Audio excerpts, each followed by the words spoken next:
pug monkey baby.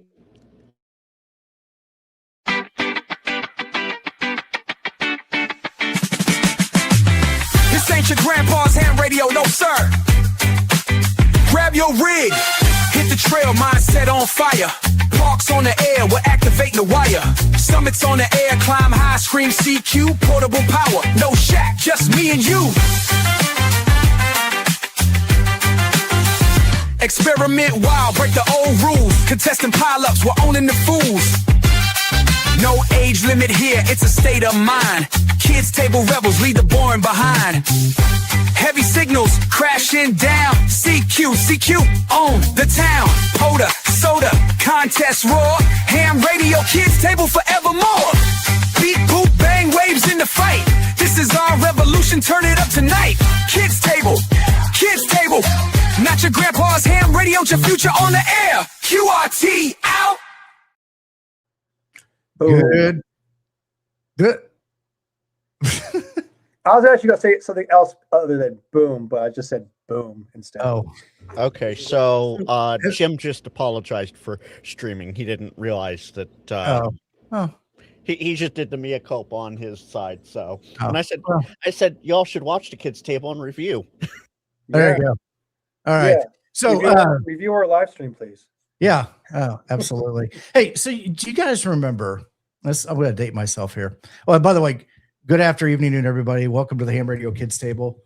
It's another Wednesday night, and we are here with Frank and Jeff. But do you guys remember the Boom Goes the Dynamite guy? Yeah. Okay. That happened here in Indiana at Ball State University, which is one of the state schools. Mm-hmm. It's one of the big three here in Indiana.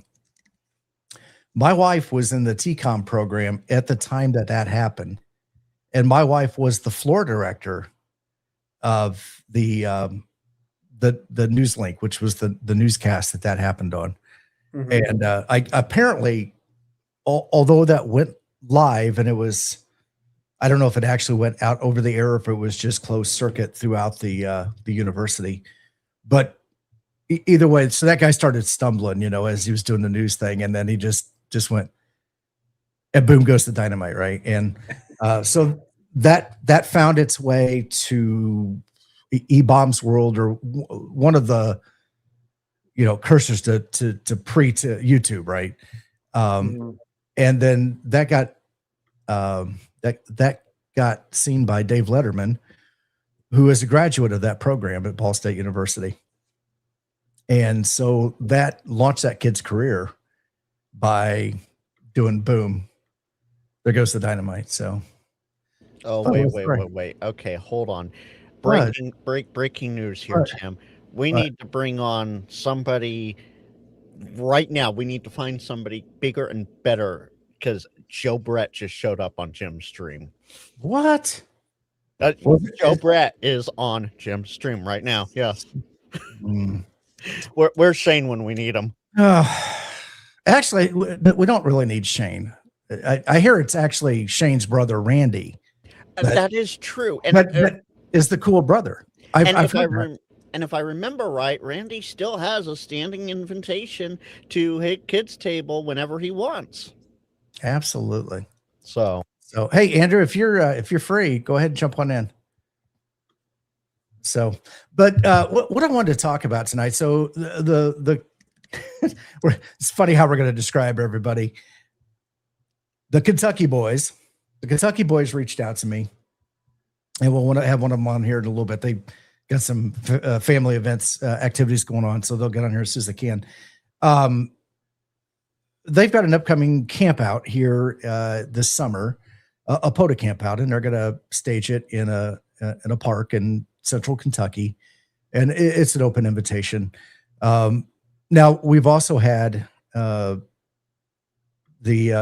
Wisconsin boys, Minnesota boys have done theirs, KB9 VBR, Michael, which everybody knows, and I think Scout 75 and a bunch of those up there have done a POTA Campout.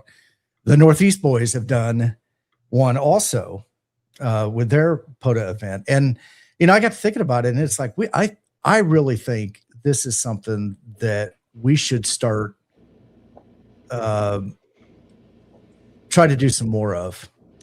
with regional groups and putting these things together. So I will say this: it might not be POTA directly related, but it is in a POTA park, and the contacts do get logged as such. Josh's camp out every year for his birthday. That's another. It's not a POTA event, but it's in a POTA park, so I'll count it as such. Yes. Speaking of the Kentucky boys, got Brent, how you doing? I'm sorry about the signal. I'm actually driving, so I apologize. And if it's making any sort of odd noise or anything at all, because I don't have headphones in, you let me know and I'll mute myself. So far it sounds good. Yeah. Tim has master control of everything. So yeah. All right, good. It's good to see you all, by the way. Good to see you. So we were just talking about you guys reaching out and wanting to advertise the camp out that you're doing in Kentucky in September. And we were just talking about some of the other groups that have been doing POTA campouts. And then Frank had mentioned Josh with Ham Radio Crash Course. He does an annual camp out in a POTA park. And I was just saying, I really think that is it's good. It's one of those things that, before COVID, ham fests were very popular, and you get a lot of these smaller ham fests that really the big thing was, the swaps and all the socialization. The local ham fests have died down considerably, but is this, something that people could start doing as another type of activity to get together, to have that, one-on-one conversation, socialization, things that we do in amateur radio that's not on the radio? I know the reason we decided to try to do one, and I watch Michael's videos a lot, KB9 VBR. Yes. And it wasn't to try to steal his idea or anything. But I thought, man, what an awesome, there's so many. I've never met a person. That has been I'll just say a bucket list, a dream of mine is to meet you guys. It seems like Jeff is on the air. And every time I either get in the car or something, I love chasing Jeff, but I never can get him. But I've never met you, Tim, or Frank, or anybody. And I thought, there's so many. Parks on the Air has, I think, blown up, and I say that positively, blown up beyond what anybody could have even imagined it would be. And now there's so many voices and so many, distinct personalities that you hear. And I thought, we need to do something. Kentucky is touched by, let me see if I get this right. I might have it wrong. I want to say 11 states. That ain't right. We're right in the center of so many states: Indiana, Illinois, Ohio, West Virginia, North Carolina, Tennessee, Missouri. There's so many people that could come together. And I know that's a far way to drive, but I thought we need to do one for here in Kentucky, to be selfish sounding, so I could get the chance to meet as many of these people I hunt or hunt me as possible. And so, that's really the big thing, is we can come together and just enjoy each other and learn from each other. And so I don't know what it'll be like after this year. I don't know if it'll be a one and done. I hope not. I hope we keep it going. I know myself and Zach and Aaron and Brandon just have, as soon as we threw the idea out there, all four of us was like, yes, let's do it, because it just sounded too awesome not to meet so many people. So. Well, and I agree. And I think to your point, there are so many people that I work on a regular basis out at the park that, I get an opportunity to meet some of them at the local ham fest. But if they're not able to drive to Ohio or drive down to Florida or drive over to Alabama, at the three big ham fests, I agree. These are great opportunities to get together and to do that. Yeah. So I reached out when we first pitched this idea, and I reached out to Michael and asked him kind of what he does to plan for it. So even though I said I'm not trying to steal his idea, I'm actually going to try. I actually tried to model it after his a little bit. So one night we're going to have just a group get together, and me and Aaron and Zach and Brandon got together on a phone call, well, on a video call to hash this out. We did one back in January to start getting an idea, and we were talking about that night doing a group gathering. And I said, I don't want to do a group gathering where one of us or two of us gets up there and we start showing how we activate. And this is the way, this works great. Why don't you all do it? Let's come up with something that affects all of us, but that none of us really are a master of. And then shortly after that, the bands have been horrible. And then a light bulb went off. Why don't we make it a big group discussion? I became a young ham in 2016. I didn't get into HF till a couple of years later. I don't know what it's like to experience the downside of the solar cycle. So we said, why don't we do that group gathering and discuss what it's like? How do we plan for that upcoming low bottom of the solar cycle? Maybe there's going to be some folks there that have been through it. What have they learned that they could teach us? Let's talk about it, see what everybody's got planned. What are we thinking? So that's what we're going to do. The group night is just going to be just a basic, I don't know if we'll have a fire or not, but basically just a big campfire area where that's what we talk about. What are we going to do? What bands disappear? How do we make the most of the bands that we will have during the low end of the solar cycle and that sort of thing? And then one morning we're going to have a breakfast. I'm bringing a big griddle. Aaron's bringing his griddle. We're going to fry bacon. I think we're going to try to do some pancakes. We're going to have just a group breakfast. And so that's all it's supposed to be, is just not a teaching session, just a group of people fellowshipping, so. Oh, absolutely. And I agree. So, I was just out at the Moore Expo out in Missouri, and we had a large contingent of ham radio operators there that we go and we camp together. And this time we did not do a POTA, but the last couple of years we've gone and done POTAs. But really, it was hanging out and having an opportunity to spend time together. We could have a common interest, common hobbies and stuff like that. But it was fun just spending time together.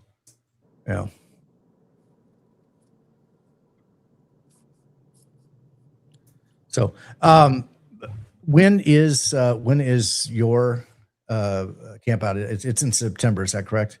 It is September, the weekend of September 25th, 26th, and 27th.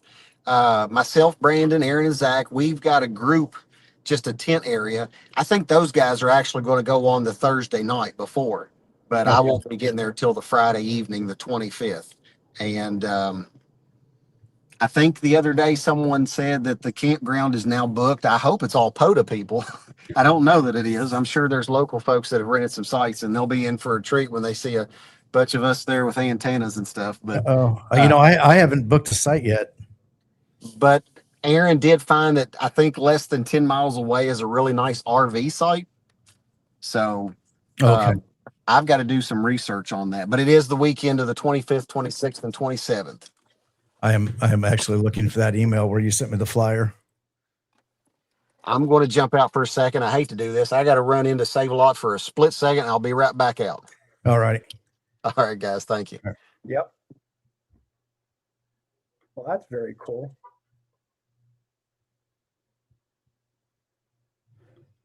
All right, let's go ahead and move him out for now. Hey, Andrew, how you doing? Oh, I'm all right. You guys hear me all right? Yes, sir. All right, I was in the middle of setting up a bunch of stuff. No, I'm doing fine. You guys said POTA and camping, and I was like, I could do both of those things kind of okay. Yeah, there you go. So, part of the bigger thing before you got in here was I would love to see groups do something like this all over the country. It doesn't have to be every club. It doesn't have to be tied to a club. It could just be a group of 3 or 4 or 5 people that like to get together and do POTA, do SOTA. It doesn't even have to be either one. It could just be camp and play radio. But I like what Brent was saying. You know, and that does make sense. We are on the waning end of the solar cycle, and at some point we're going to be down. And what does that look like if you haven't operated in that environment? And I love POTA. I think it's a great, cool, fun activity that has really helped the hobby out and has brought a lot of people into it. And I don't want to see that kind of dwindle away when the solar cycle goes down. I want to be able to find ways to keep people going out and doing that as an outdoor activity. So here's the thing. No two solar cycles are generally the same. Yes, we have our high and our low, and that's about it. So what worked great during our last low 11 years ago, isn't going to work so great now. So we'll have to wait and see what happens. But, generally speaking, 17, 20, 40, 80, they all get better, especially 40 and 80. Mm-hmm. So we have that going for us, and that actually changes how things work for POTA, because, you can go to a POTA spot page any given day of the week, and you see 100 plus spots on 20 meters. Well, coming into the solar minimum here, all those spots are going to be on 40. And that's where it's going to be. That's where things are going to be hopping. And people aren't going to realize that until they get in and figure out how the bands go, especially the newer hams. And one other club, literally a club, but one other one that I was thinking of while we're talking here, We4DX, the Pacific Northwest guys. They're big on the POTA group get-togethers. Mike and Snow Cones go to that every year. Yeah, no, they do a large group gathering someplace up in the Pacific Northwest. I think it's on the kind of the family side of a military base, if I'm not mistaken. Yeah, where they can easily get in and out. So, but something else that thinking along the lines of how the band's going to react. I've always I take multiple ways to communicate. I have a couple different radios with me, a couple different antennas, and I also have a couple of different ways of modulation. So some people it might be voice and CW. Some people it might be, in my case, FT8 and voice. But it could be CW and voice, or CW and like FT8. Just having that ability to do a couple. So when one isn't working, maybe there's another one there to do it. And that's a good thing to do, even in a good solar cycle. So. Yeah, a lot of people have been calling doom and gloom for the upcoming low of the solar cycle. And I'm like, I got started in 2015. And as soon as I got my general, and then as soon as I got my not G90, my FT991, no alpha, I was on HF, and I was hitting all into Western Europe and beyond, and like South America. And I didn't know the difference between a solar cycle and a sunrise at that time. And I was just making contacts, and just threw my antenna in my backyard out, and I was making contacts. I don't think it's going to be that bad. It's not going to be as great as it has been the past 2 years, but deal with it. Don't put a gun to your head yet. It's going to get better eventually. You just have to wait it out and do other stuff, other bands. It will be okay, everybody. Don't you worry. Well, Don't you worry. I think you mentioned something there that's good. A lot of times people hear stuff from Facebook, the internets, that the band is bad, blah blah blah, and then they just they don't take the time to go out and try it, because they just assume Yes. that it's bad. How And then, it was today? Well, go out and find out. well, exactly right. Yeah, turn on the radio and listen. And so I think, unfortunately, sometimes that happens, and then that leads to um,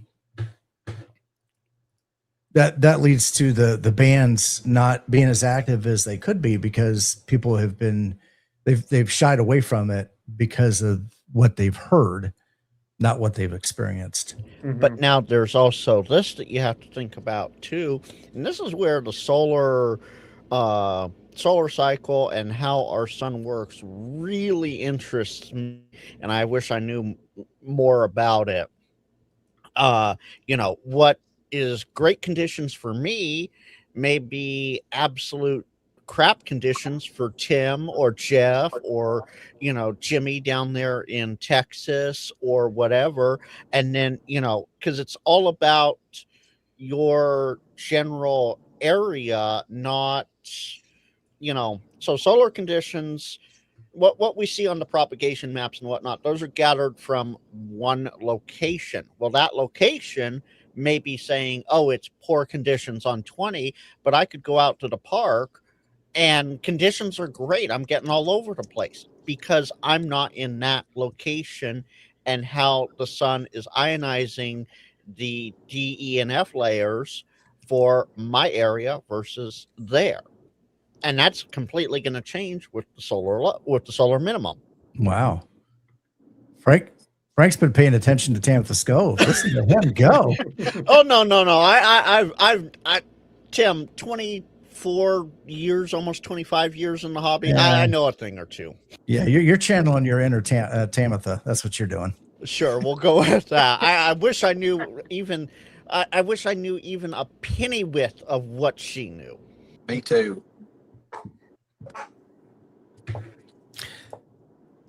So, Brett, I'm still looking for that email that had the flyer in it. Oh, God. Let me see. I could This might be it. Here it is. I got it. Okay. Yep. Oh, come on And now. one thing I will add to it, because I see Matt's comment here, he thought the bands would be crap one day and ended up working New Zealand from northern New York on 10. Absolutely, Matt. And to add on to it, that solar propagation report we see, the KP is such and A index is such and propagation is poor. Well, that was based on the activity recorded 3 hours ago. So what happened 3 hours ago isn't what we're currently seeing. So you have to take that into consideration as well, especially when going out to POTA parks. And Tim's right. The people on Facebook, they go, oh, the bands are closed. The bands are closed. No, they're not. Get out, have fun, turn the radio on. A lot of it comes from the OMs, the grandpas of ham radio, that go, oh, well, this is how it was done forever, and this is how it still is. No, it's not. You just didn't know any better. That is true. And people rely on that one widget that says, like, if the bands are literally open or closed. And I'm like, that's like the worst thing to look at. That's like the worst thing. Yeah, every time I look at that thing, it always says, hey, the bands are open. And I don't hear a single person. Nobody calls back. I could go out there and it said, man, the bands are really tough today. And it's like I'm talking to Germany, like they're sitting next to me. It makes no sense sometimes.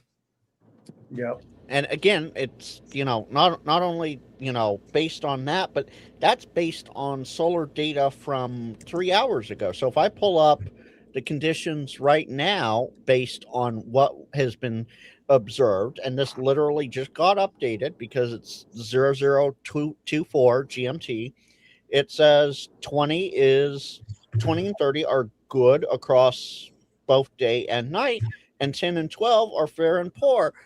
Never mind, I was over at the park earlier after I got home for a little bit. I was working South America on, let's not have the ads pop up. I was working South America on 12. But bands are fair. No, bands are great. Yeah, don't listen to what other people say. I mean, the best thing to do, like I've always said, is just get on the air yourself. Just do it yourself. Find it out. Yeah. KA2. That's Matt. KAUB's world. Yep.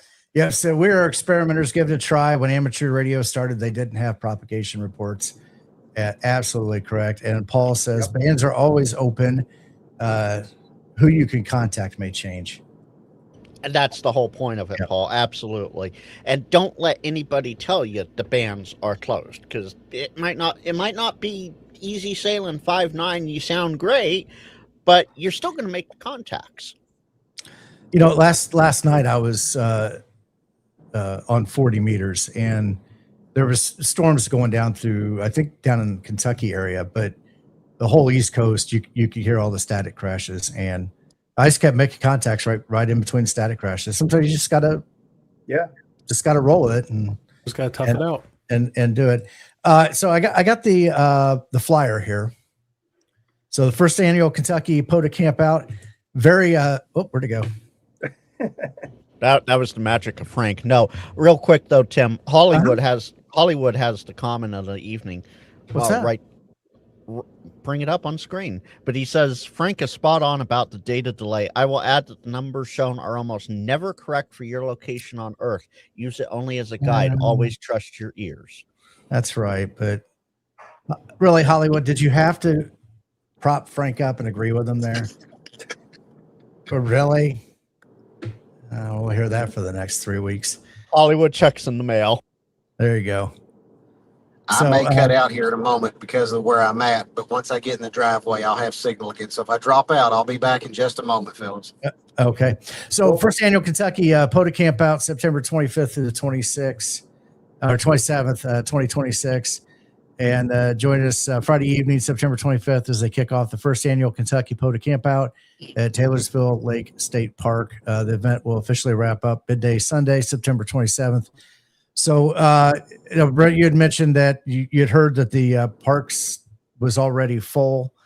Do you have an idea of how many people that might have, I guess, indicated that they were coming? I don't, and if I cut out, I'm sorry. Okay. There were quite a few of us that booked last year before the end of the year. Am I cutting out yet? No, you sound fine. Okay. No, I don't know a total number. I know before the end of the year, it was in the teens of activators that booked.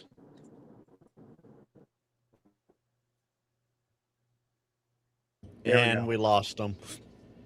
And he's gone. He's gone. All right. Well. All right. Well, let's just go see if there's any spots available. And where is this in Kentucky? It is Taylor's. It's just east of Louisville. Louisville. All right, so I could put in the map just east of Louisville, and that will find where it is. Yeah. Well, I mean, if you just put in the map, Taylorsville Lake State Park, it'll also just pull it up. Taylor's Lake State Park? Taylorsville? It's on the thing, right? Where is it at? Hold on. I don't have the thing. Taylorsville Lake State Park. I can't see it. Yeah, Tim, you need to plus that up.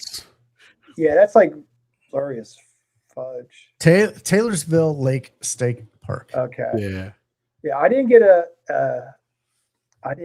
invite. Oh, sorry. Tell me how to pronounce Louisville. Louisville. Yeah. Andrew, what I love, I hear that. Andrew, what I love, that's coming from the Washingtonian. So how far is that away from me? That might be a little ways. That's still a couple hours for me, 3-4 hours That's for like me. 10 and a half drive. Well, It's like, it's starting like 2 hours now, for it's me. a 10 and a half hour drive. Jeff, it's Yeah, just as well. 3 licks of a cattail. That's all. All right, I so don't live in Scales. Sorry. we are getting reports that there are no sites available. I'm kind of curious how many sites they have. That'd be a 2-day trip. I'd make that a 2-day trip so I'm not stressed out about it. But Joshua was a former Tennessean. Okay. Yeah, It he's looks like good. they don't Good have that friends. many. I can't count, but just looking at the map, I don't know how out of date it is, but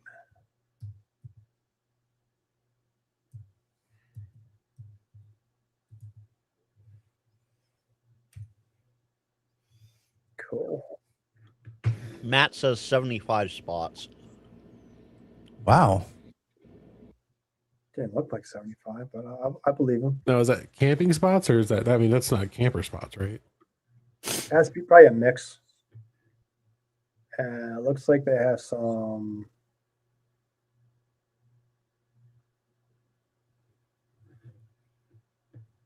RV places.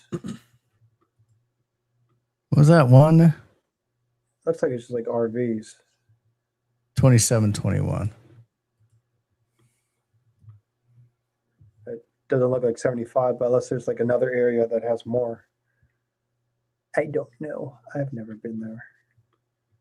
Oh, so it says 0 out of 75 available, according to Matt. And Tim, you can't just copy the link off the thing? It's an image. Oh, wait, you're not. No, you're on your Mac, aren't you? I am, yeah. Yeah, you should be able to highlight it and just copy it over. Oh, okay. Not right this second. Hey, Brent, you back? You home now? Maybe. That's why I keep going in and out. I'm speaker. I don't know the speaker. I'm sorry. No, his internet's trying to run as fast as it can. Yeah. On its little tiny legs.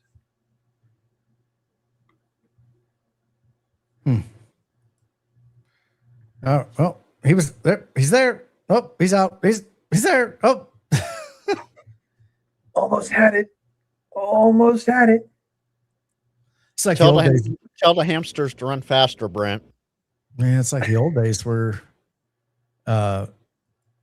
you know, you had to go and get up and move the rabbit ears on the TV around and everything like that, just to put them back in the backstage there. So, show of hands, whose job was that when they were young? Yep. I don't want to fly there. Why is it giving me flying directions? I want flying directions. Go take a flying fart. Hey, now. Hey, now. What was the name of this place again? Taylor's what? Taylorsville Lake State Park. State Park. It's east of Louisville, west of Lexington. Oh, look, I see Fort Knox. Where's the repository? Depository. Ooh, that looks like a pretty cool building.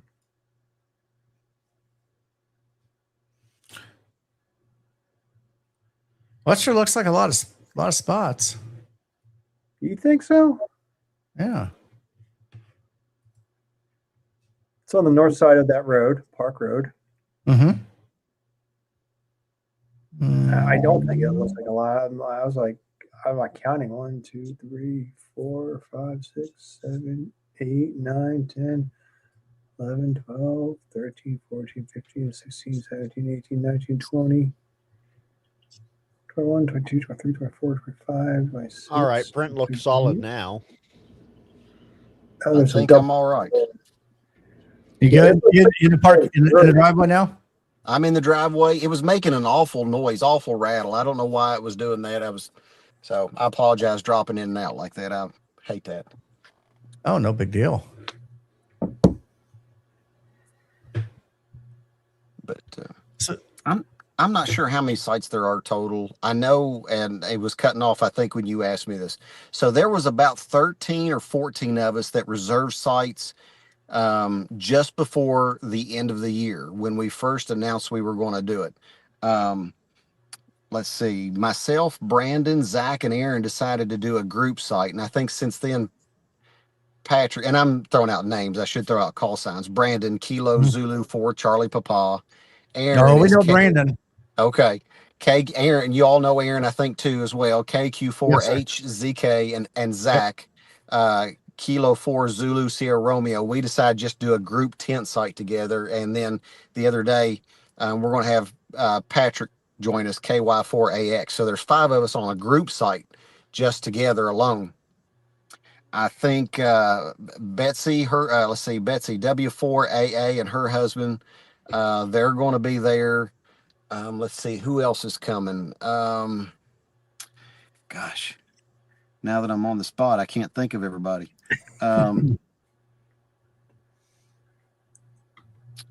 Shoot far. I think PZN's coming. I think Kilo Echo 4 Eastern Standard Time and Mary Kilo 4 Alpha Alpha are coming. Let's see who all else. There's others. Anyway, I could name off a few more. But I think there was about 13 of us or 14 sites that were reserved, or that by the end of the year when we first announced it. So Yeah. I was going to say, if James didn't show up, that would be an awfully big missed opportunity. yeah. Well, that is. I'm just looking here. There are absolutely no spots available, and there are some larger group sites in there. Looks like the support like 20 people. But And I've got to sit down and look at the map. Zach was the one the other day. He said that there was and I might have sent that to you. I can't remember. That there is an RV park nearby that's supposedly really nice. I think it's within 10 minutes or 10 miles. I forget what he said. Okay. Let's see. I've got to sit down and look at it. I've been so busy trying to make coils for Hamvention, I haven't really got to look very good like I should. So, what coils are this? What do we got coils? I'm trying something, and I don't want to take the attention.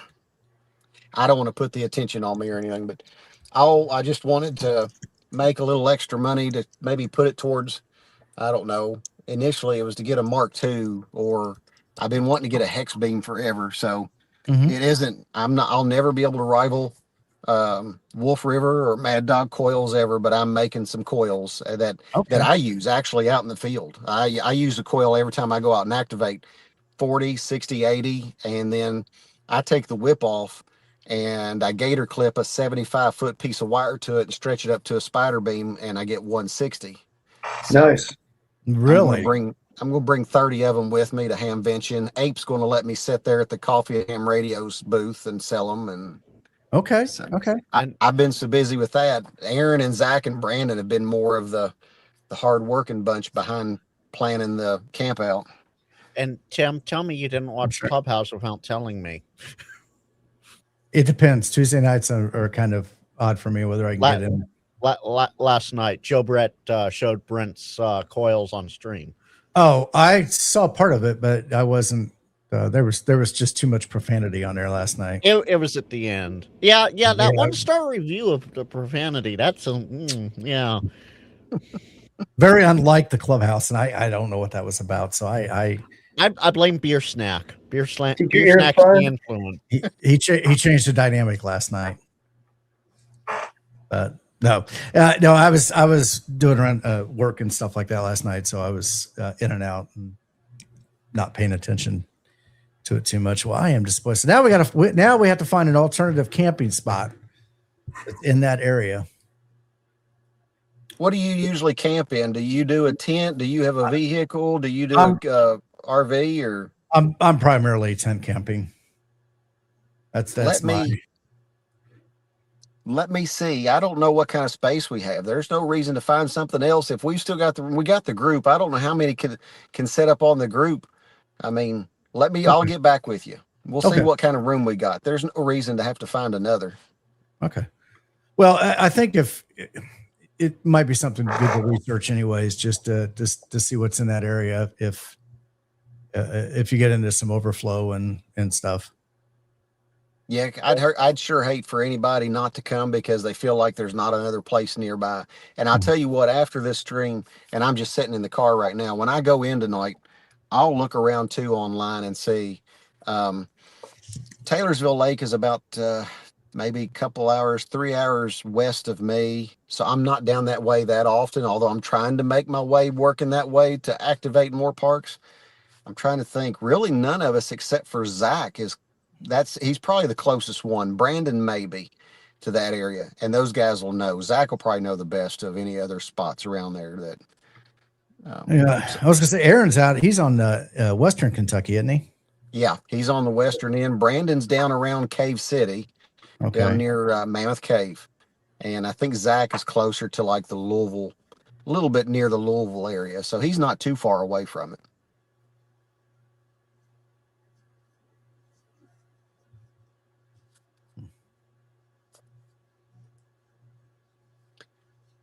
But we're excited about it. We just, it's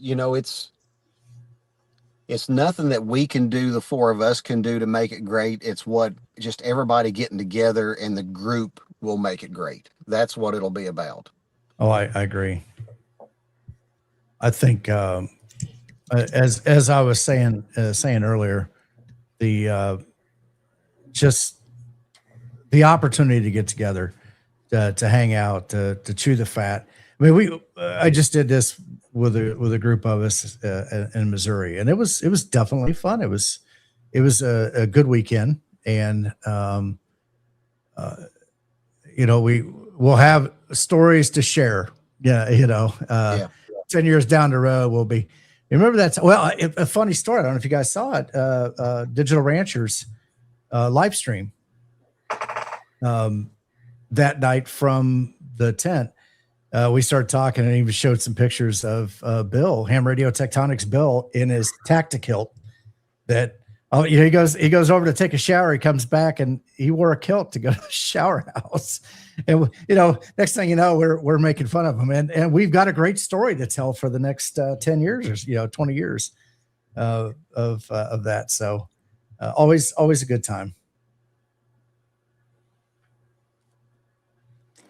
Always a good time. Mm-hmm. So.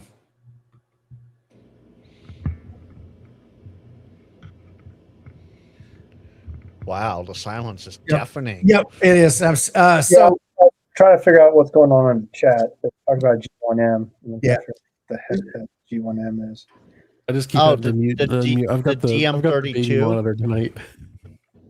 The DM32. That's the Baofeng digital version G1M. of G1M. I said. Oh, not the DM32.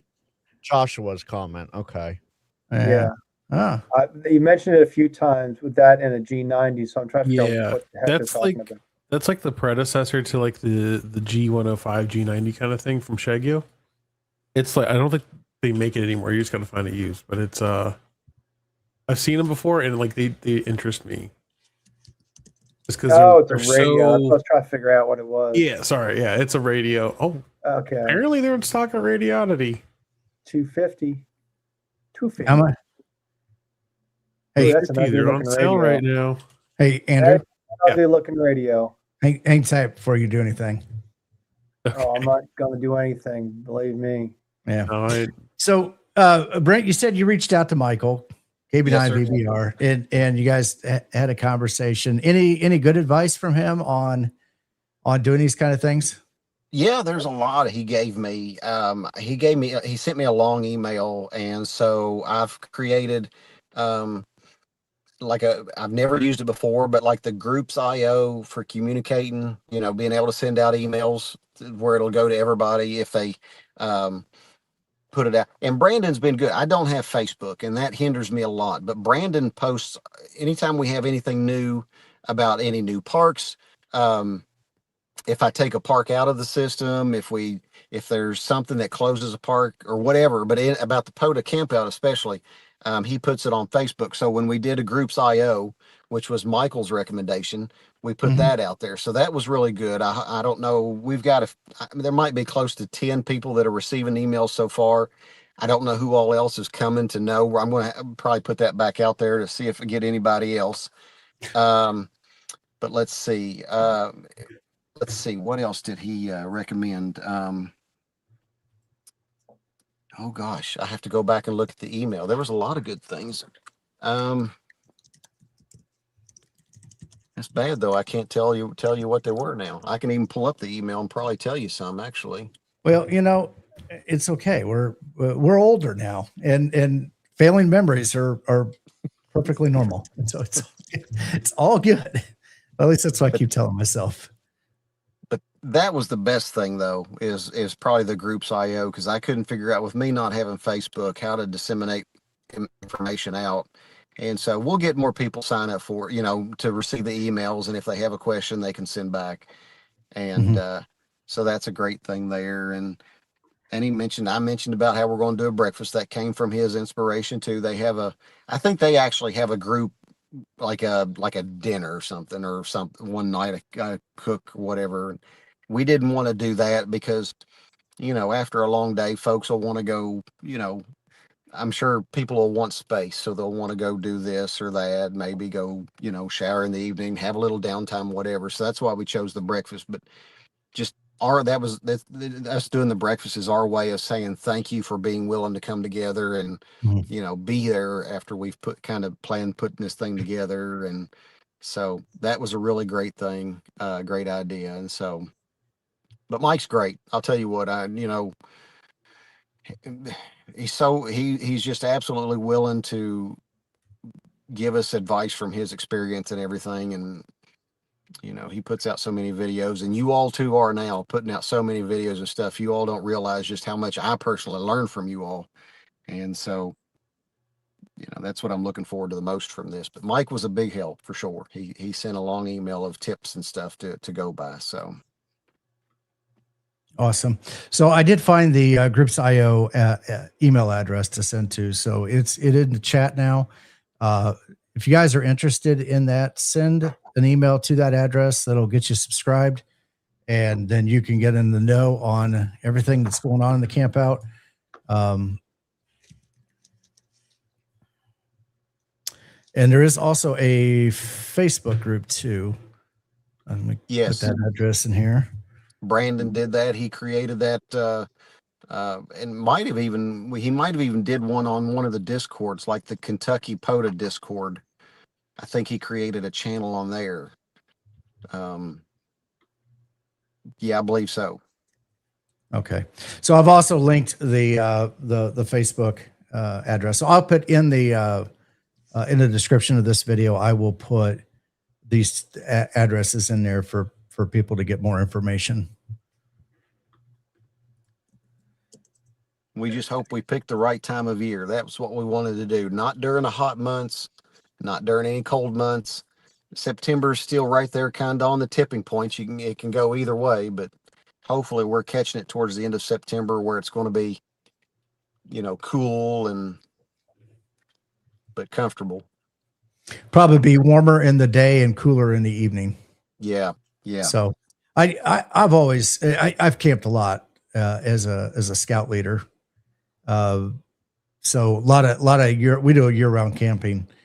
So I really like when it's cool enough in the evening that you can sit by the fire and enjoy it. Yeah. Nothing beats just sitting around and shooting the breeze with a nice fire. That's right. So just don't shoot the fire into the breeze. That's all I gotta ask. Better yet, don't shoot the breeze into the fire. It could go boom. Yeah. Poof. So there goes the dynamite. Mm-hmm. That's right. Boom goes the dynamite. Well, fellas, I hate to do this. I do have to jump off here now. I gotta go get some things ready and help Lila get ready for tomorrow. My youngest daughter, she had a soccer match tonight, so I need to get in and help her and everything get unwound. So, alrighty. I apologize to jump out of here short, but I appreciate you letting me be in here for even just a little bit. It's an honor to be in here amongst you guys. So thank you. Not a problem. You're very welcome. And obviously as you've got information that comes up, if things change or whatever, please keep me in the loop. We can get it out through the channels here to help get that information out. Absolutely. Yep, we put it on the Facebook page immediately. Brandon, like I said, he's fantastic about it. And Zach and Aaron, all three of those are way more active than I've been this year on the air. So they've been doing it, but I'll keep it feeding to you. And of course the Groups IO, every time if we've done anything, we've put it out through the Groups IO too. So, And Brent, I'll be following up with you with our email here in a little while too, so that we can get you on my channel as well and get that promoted out to those that might not be subscribed here, but subscribe there. Yeah, absolutely. Absolutely. Right. But I appreciate you guys a lot. I really do enjoy what you all do and do for the hobby. So thank you so much. All right. And let's make sure to touch base at Dayton. Are you going to be there Thursday night?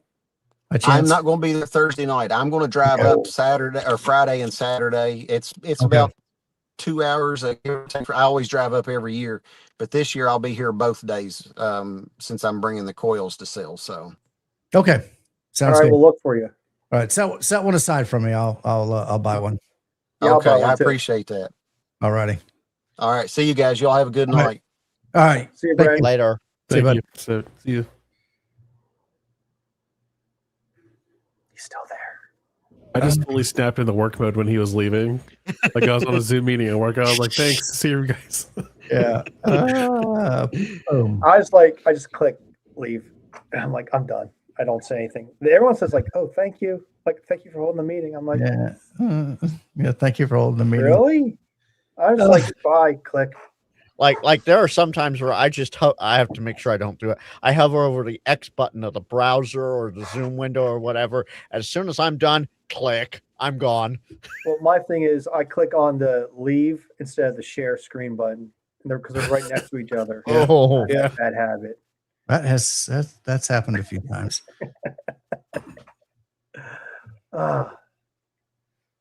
Yeah. So, well, you know, I am interested in that, and I know it's. I'm not sure if Sean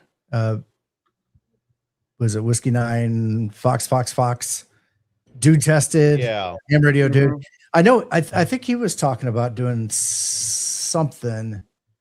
Also, and maybe it was just daytime get-togethers or something like that. Also in the Northern Illinois region, but you know, all those things. I'm interested. I mean, for me, if I'm traveling, I would rather camp somewhere so it's not, you know, drive 5 hours during the day and then do that and have to drive 5 hours home. Yeah. So- Definitely a weekend kind of getaway is very more desirable than driving a whole bunch of distance for one day and then coming back that same day. Mhm. Yeah. I really want to start camping, and I just don't have the means to right now. Kind of. I mean, with my element, I could probably camp in that, but it has to be built out and everything. But I want to like get an RV or a trailer camper, like teardrops and stuff like that. Just no room to store them. Yeah. Jeff. Rule number 1 of overlanding camping: never have an external vehicle. So like a fifth wheel, that sort of stuff, forget it. Do it inside the car. That way you can get from your sleeping spot to the driver's seat without exiting the vehicle, and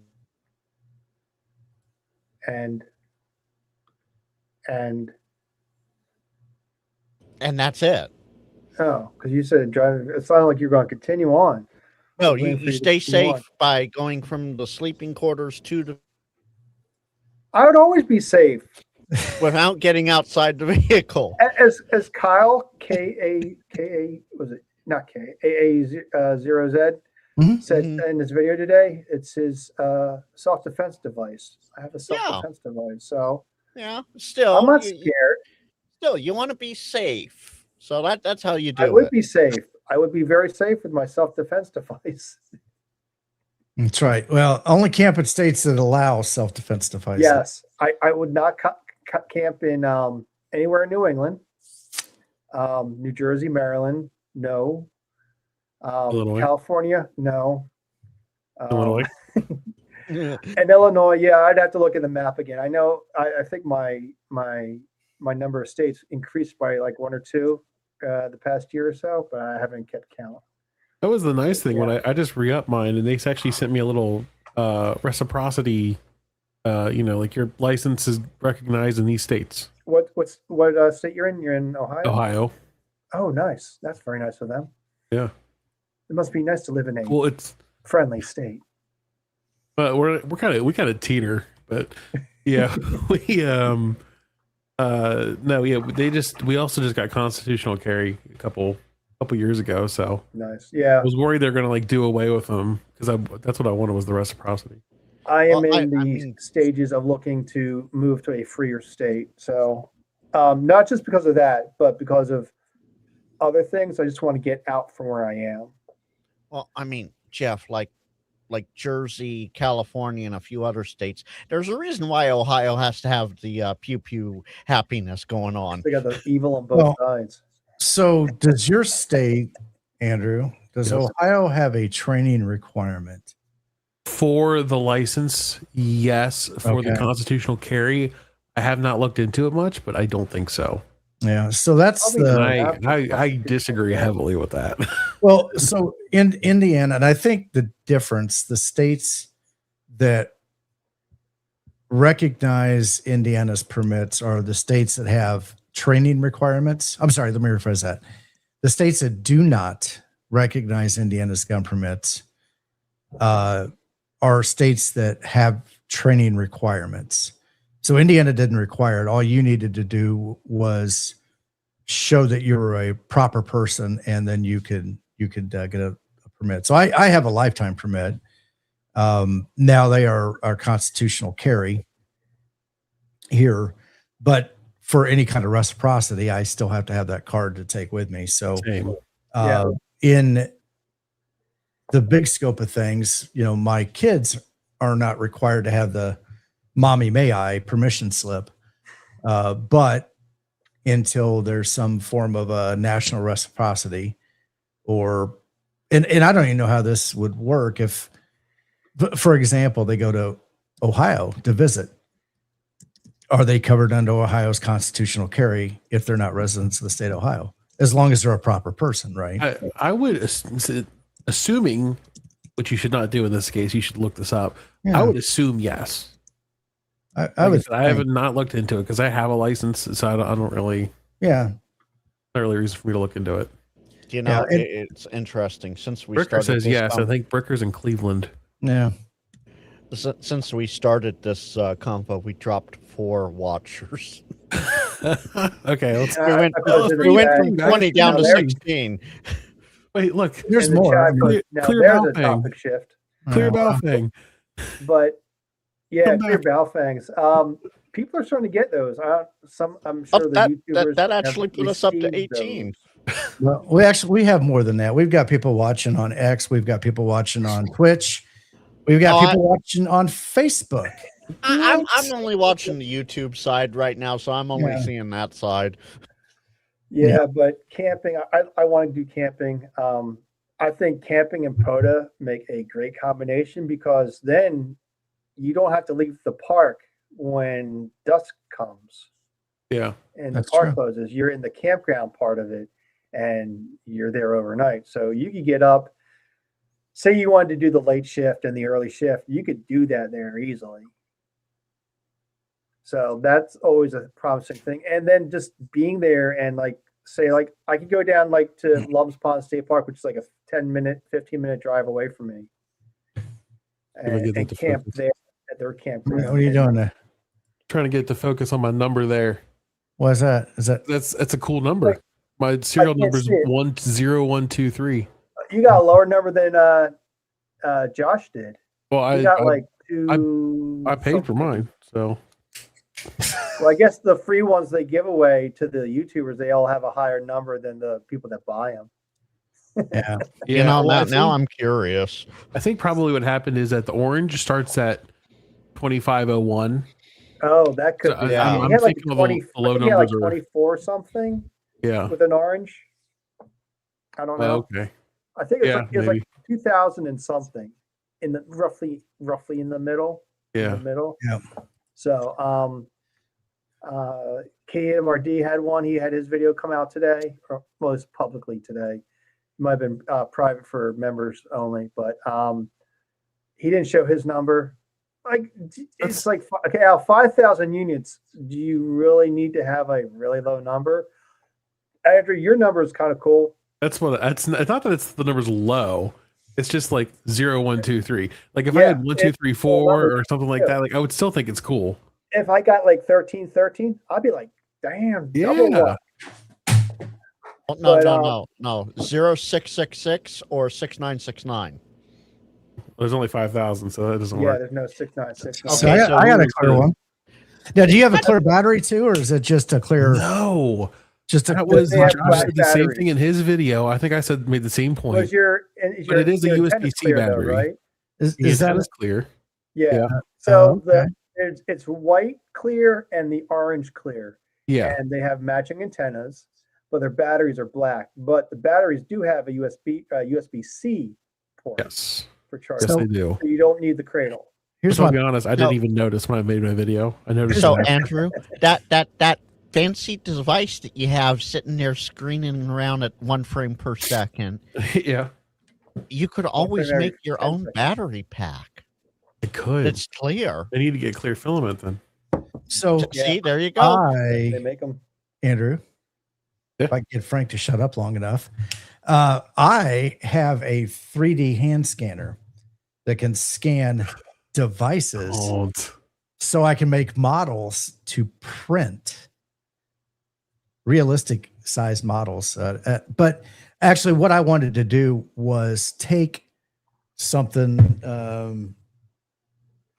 something like the UV Pro here, and make my own clear case or my own colored case or my own glow in the dark case for it. that would be cool. Yeah. Yeah, and Our case would be cool. and I don't think it would be too hard. So one of the things that I got to spend some time with it, I bought a larger volume nozzle to do translucent, because my understanding is the translucents, if you go fatter, like 0.8 instead of 0.4, or 0.08 instead of 0.04,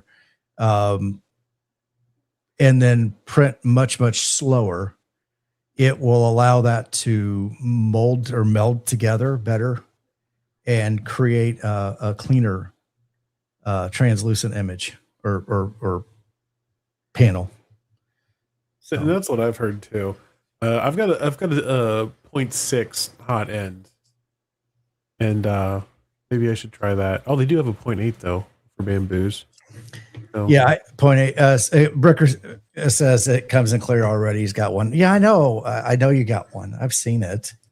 I've actually making your manhandled. own would be cool. I've manhandled your clear one, Chris. I don't have the need to have multiple versions of the same radio in different colors. I just don't have that need. But I want to print it in a couple different. Yeah, get a resin printer. That's Yeah. something else. I just don't. Yeah. I don't know if I want to put a resin printer in here. I mean, with No. All the fumes and here. everything. I got a buddy that he's got like 6 printers, and he's got a couple resin printers, and the stuff he has to go through to like wash the print, then cure it, then all this stuff, and then he's got all this extra resin he's got to dispose of safely somehow. And it's just like, that sounds like such a headache. Like, I'm good. Tim, that's why you make an outbuilding for your outbuilding that houses just the resin printer stuff. Well, that Problem could be. solved. Well, here we go. I'm just going to send my prints down to Paul. He's got Yeah. resin printers.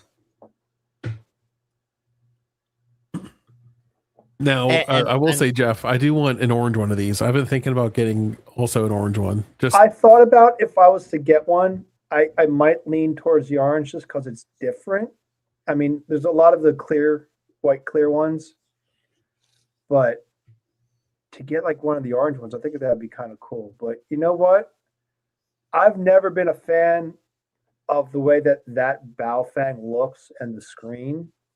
Although, yeah, the screen's kind of like old and 8-bit, whatever. I just don't like it. yeah. Is that It's just something about the radio. I'm not bashing on them. I'm not saying that they're crappy radios. I'm just They saying are. they're not interesting to me to have one. is that a I'll have a UV video about that, soundbar? and I'll have a Yeah. video out about that sometime in the future whenever I get around to recording it. But they're great radios, and I think it's a neat thing to have the 25th anniversary because I saw how it comes and everything, and so I think that's pretty neat. And I think it'd be neat just to have that orange one, just because it's orange and Yeah. it's clear, and there's not many radios out that look like that. Some of the other radios are either clear or like some of the new Baofeng Mini UV5Rs. There's the quartz clear and the amber clear from Radiodity, but the orange is kind of nice looking. Yeah, I think they have radio a just purple one turns too, me don't off they? though. What? They have a purple one. If they had a clear purple one, I would immediately buy that because when I was I little, would too. I'm all about I had purple. I had a clear Game Boy Color, with the clear purple one. Yeah. Yeah, that's nostalgia for me. Yeah. Okay. I'm sorry. I gotta ask this. What? Song and Wind in chat. Who? You don't have to tell me, but DM me if you want. Tell me who you are. I'm curious how you know so much about me without me putting it out there. And what chat is this in? It's in the public chat that on the vertical. Oh, I'm not watching the vertical. I'm watching the normal one. If you look at the comments over on the right side of here, you can see all the chat. I just look at the private chat because that's what I need to see.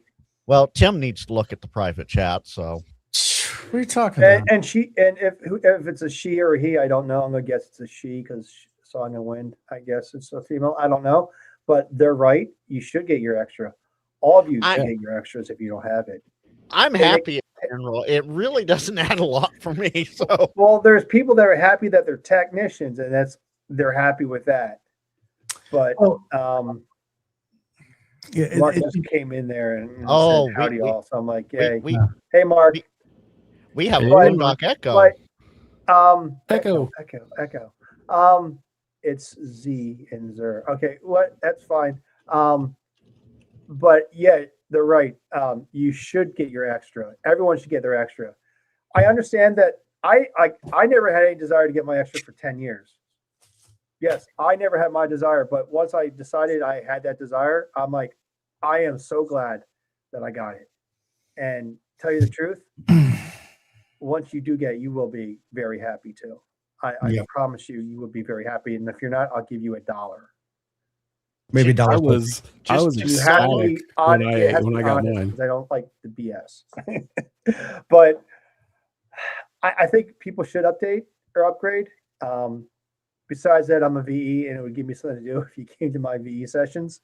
I just like to see people get into the hobby and be able to use all of the frequencies in the bands that we've been given to use as amateur radio operators. By the way, speaking of upgrades, I haven't seen him in chat here tonight yet, but for those that don't know, on Monday we had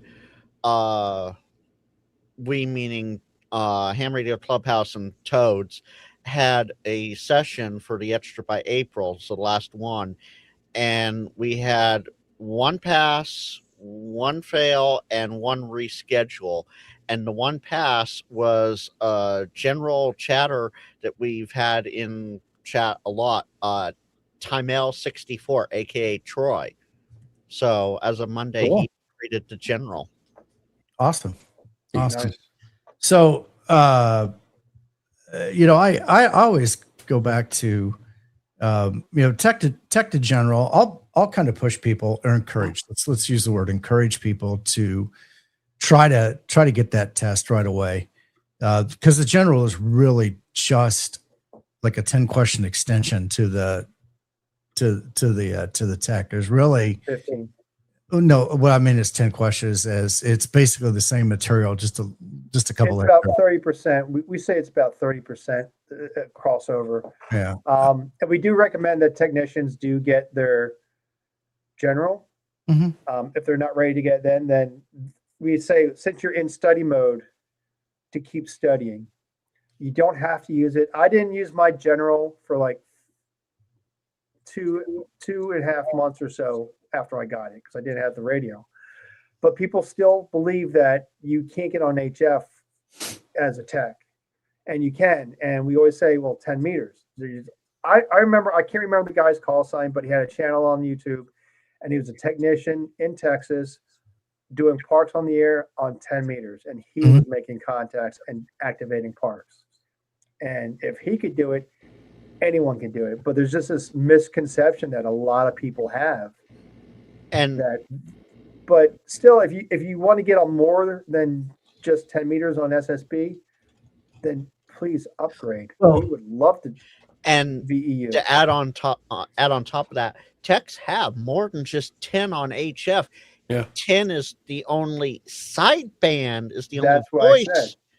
And just to make sure I got it right, 15, 40, and 80 meters, techs have CW privileges. So that's a Yes. good way to get into hobby as well. That's not And- really saying a whole lot, because the fact that a tech going to CW right off the bat is, Yeah, it would probably that's be why- easier for them to get extra than it is to learn CW. That's why we recommend, if they want to get on more than 10 meters on HF, then to upgrade, so then they could get onto SSB on all the bands, all the HF bands. Not all of the complete band, but they can still get on all the bands, at least a section of it. And to that's add why we on to recommend that, they technically have digital mode, so FT4, FT8 on 10 meters as well. Yes, but Well, so what I was saying was that I would encourage people to get their general right off the bat, right? Just go and get it, because it really isn't much harder than the tech. The extra, you got to know your why. You have to have a reason to want to do it, because that is a commitment to do it. And if you go and do it just because other people are pushing you into it, you may not like it when it's all said and done. If there are things that you want to do, and let me preface this, bragging rights is perfectly acceptable reason to get your extra, right? To say you're an extra, but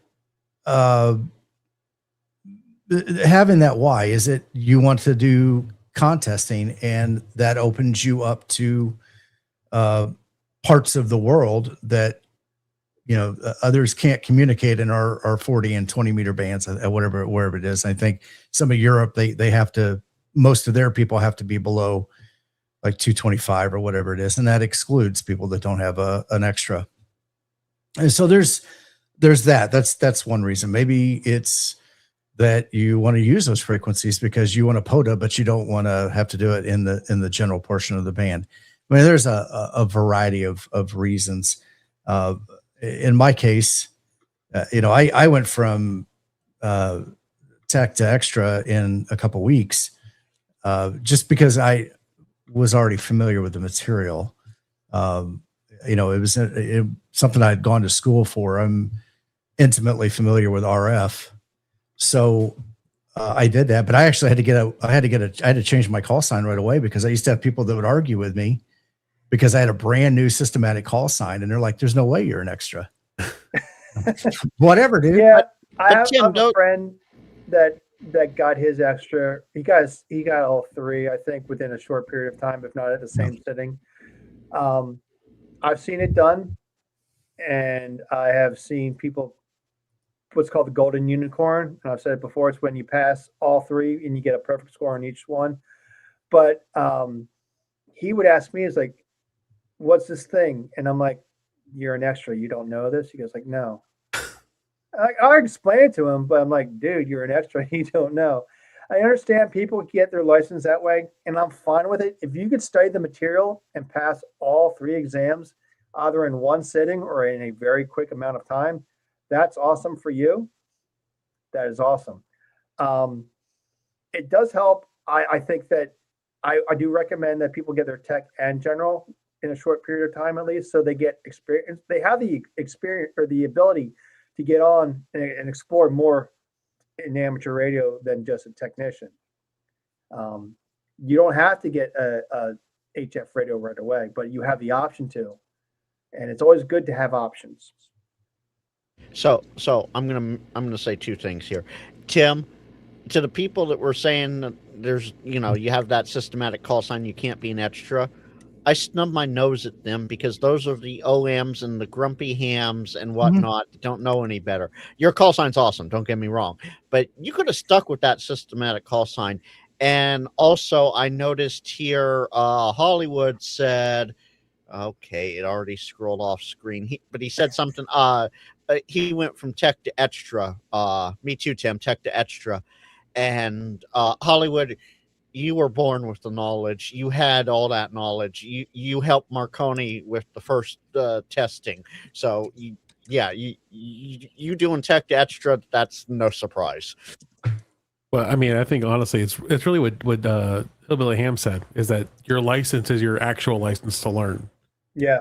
You know, Yeah, I've we seen tell so that many people that too. so many OMs, you know, and grumpy old farts that say like, you know, like, well, you gotta know what this is. You can't just, you know, memorize the questions. It's like, well, no, we're amateurs. We're not professionals. Yeah. And there's something about the way that individuals, I'm not gonna say all individuals, but the way that some individuals teach the extra classes that they might provide to like group members or club members. I partook in 2 times these extra classes that club members were giving others that wanted to upgrade, and they just went so far into the deep end of theory that when I was actually studying for the exam, I'm like, I understand these questions and why they make sense, or at least I memorized a way that makes sense. But the stuff that I remember seeing on these training classes, they didn't make any sense to me. I didn't understand a thing they were saying. But I did use handstudy.org, and they do have a thing where it explains to you why the answer is what it is. But also there's clues in whoever writes the questions, there are clues in the questions that tell you exactly what the answer is, but you have to know what you're reading. I guess that's the best way to say it, but I figured out, like, if I saw a question, I see what it was saying, and then went through the answers. There's only one logical answer that made sense. And the fact that, like, it says, like, I can't give you a good example right now, but it says, like, if you want this thing to propagate this way, how would you do it? And all the other answers, except for one, made 0 sense to me. And then one actually made sense. Yeah. And I wouldn't say they're trick questions, but I do watch people when they take the exam and what answers they click on, and they get tricked or they didn't study. And I'm not going to bash on any other methods of studying or other sites that make money off of it. But if you don't study, you're not ready to take the exam. And, you know, if you're going to, I know in college or high school, you have an exam at these times, or quizzes, and you need to be ready for them. Ready or not, you need to take that. You don't need to do that when you get your amateur radio license or go to take it or upgrade. You could do it at your own leisure. You could do it in your underwear, as long as you're wearing a shirt up top, in the privacy of your own home or your own bathroom. I took my extra in my bathroom because it was the cleanest thing around. So, you know, that's funny. I did the same thing. I've heard there's a bunch of people that do that, actually. Yeah. Because one, is private, and two, there's not a lot of stuff. Like, my desk is a mess, so yeah, I would have to take my arm and go. Yeah, but now everybody knows what kind of toothpaste you use and what kind of deodorant and stuff like that. That's why you have cabinets in your bathroom, Tim. Well, that's why you use your downstairs bathroom that has nothing on there except for soap and a towel. Yeah, no. Bathroom. There you go. I did my online general in my basement office at my old house, and it was a snafu because they're like, "Well, there's a corner back there. Can somebody be hiding back there?" And I'm like, no, I guess somebody could be cramped back there, and they're like, okay, now you gotta put your phone away. So I just took it and just chucked it behind me. Well, real quick, a big welcome to everybody that just joined from FEP Labs Radio. Yep. Hello, thank you. Yes, welcome to the party. Jody said Big Jim released us. Yeah. But I forget where I was going with this, but yeah, we do check to see that we have found people actually in the section I was in, but not the same room. There was someone hiding underneath the desk giving the answers to the person. So we ask people to take their webcam on wild. their laptop, or if it's disconnected, to show above them, underneath where their feet will be, around the room to see everything, and the corners where the ceiling meets the walls. We're just looking for anything that might help. You never know, someone could have installed a camera in the corner and they're watching from like back there, and you never know. People will find a way to cheat. I mean, if you study, you don't need to cheat. If you study and you're prepared and you're ready to take the exam and you know you're going to pass, you don't need to cheat. I But never. yeah, I've heard other stories of how people are cheating. So we're just trying to make it. We just want to make sure that you're not cheating or have any like sticky notes on your laptop or anything like that. We just need to make sure that you're doing this honestly.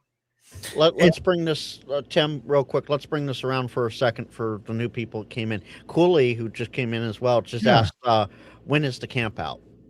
When is It's the September? September 26th, the weekend of September 26th. So I will yeah, what was I gonna Post I was those gonna do links something. again. I will, yeah, let's get those links posted again. You post the links, we'll keep talking. So you Yes, can you do concentrate that. on that. But there are some VECs that I strongly do not recommend because they treat people like they're like the worst thing on the planet, and they're a waste of their time just to be there to test them. There are 4-letter VEC, and if you know what I'm talking about, you can go to their website and see the craziness rules they have on there. But then there's like other VECs that I think I call mine the most friendliest VEC there is, and I always recommend people come to my VEC. We have sessions almost every other day, sometimes every day. And doing it remotely is just such an easy thing to do. You don't have to go anywhere. You can do it from the privacy of your own home, the comfort of your own home and surroundings. And I think it's a lot easier than having to go somewhere, even like 10, 15, 20-minute drive, whatever, half-hour drive to go somewhere to do it. You're kind of forced. It's still like taking an exam in college or high school. You're forced to be ready by a specific date. So I had to take all 3 of mine in somebody's facility, right? Yeah. So, but their online testing wasn't a thing yet. Mine too. And to that point, I mean, I had to drive 30 plus minutes to get to them, and one of them I went to. I had to basically. I actually took my test with 3 different VEs groups, and because I found who was having the test.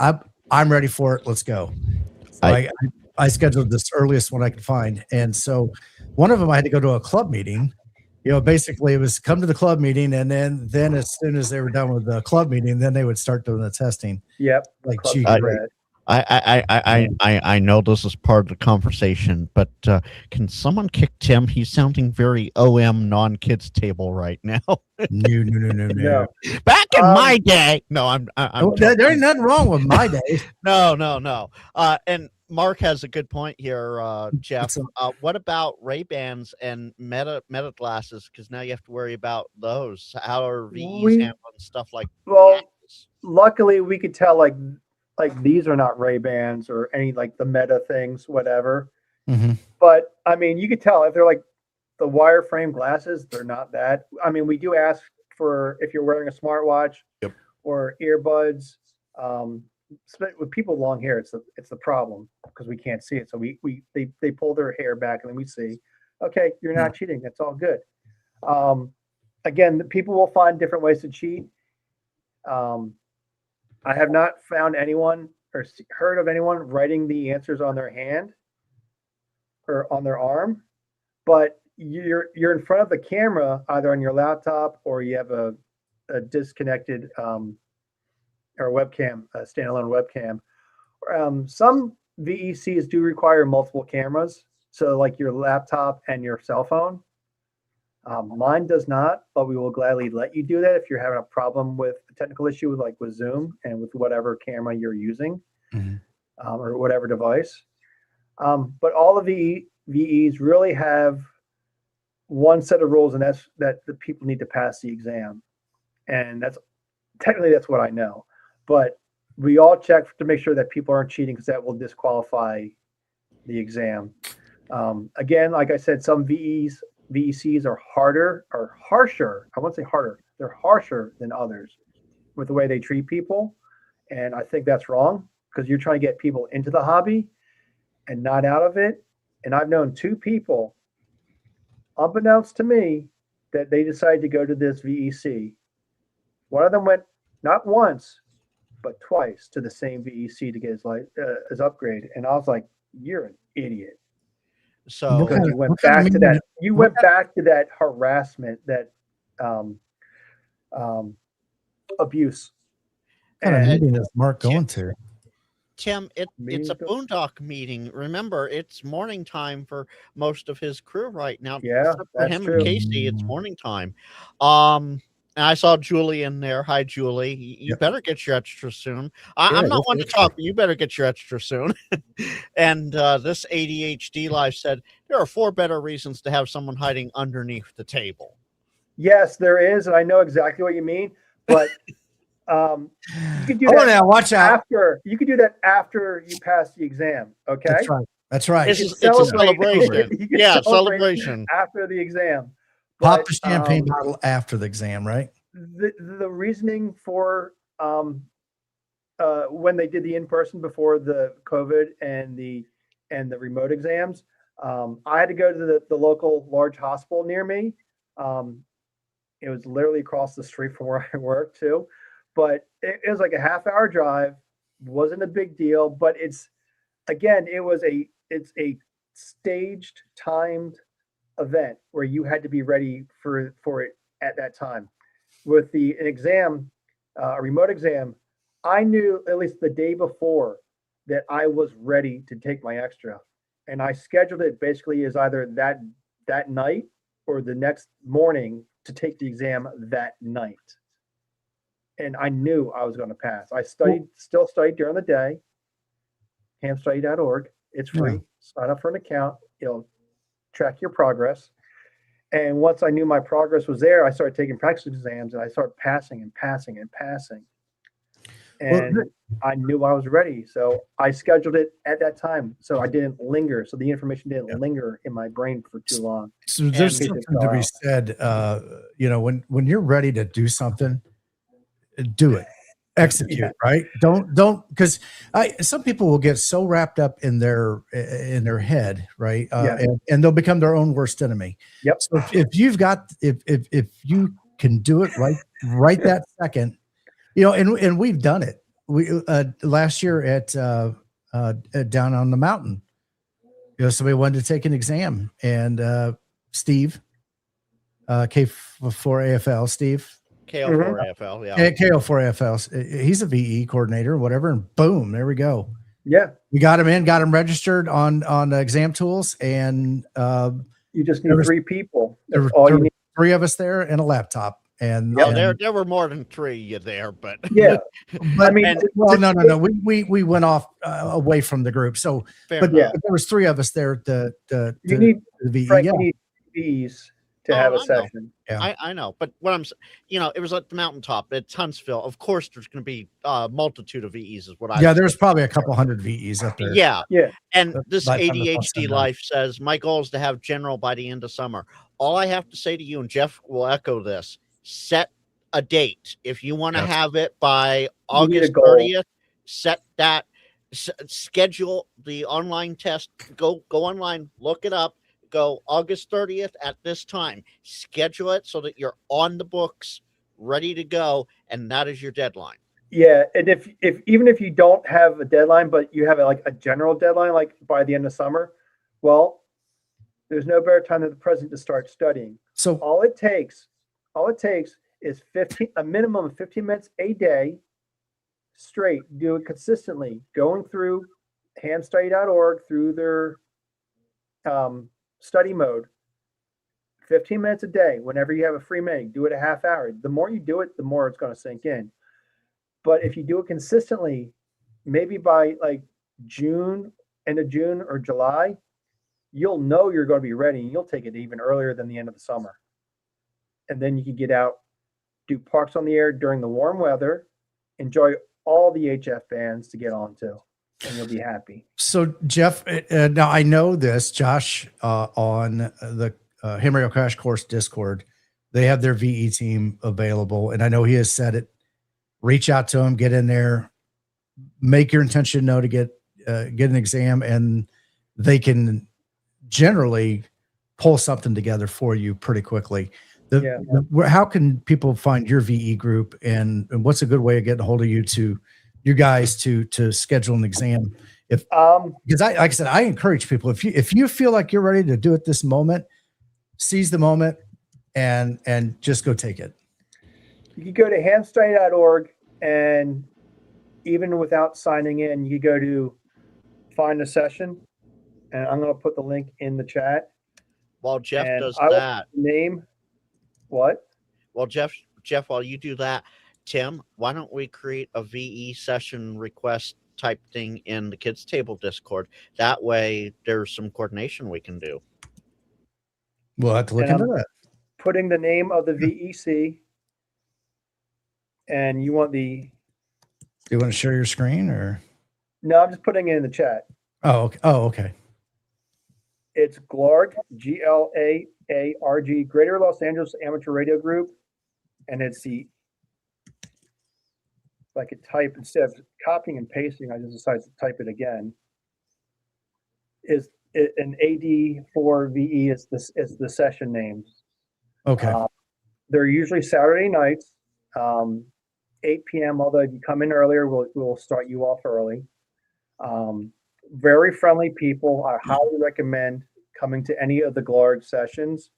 Even if you can't do Saturday evening, there's Sunday afternoons, East Coast time, which is morning in West Coast.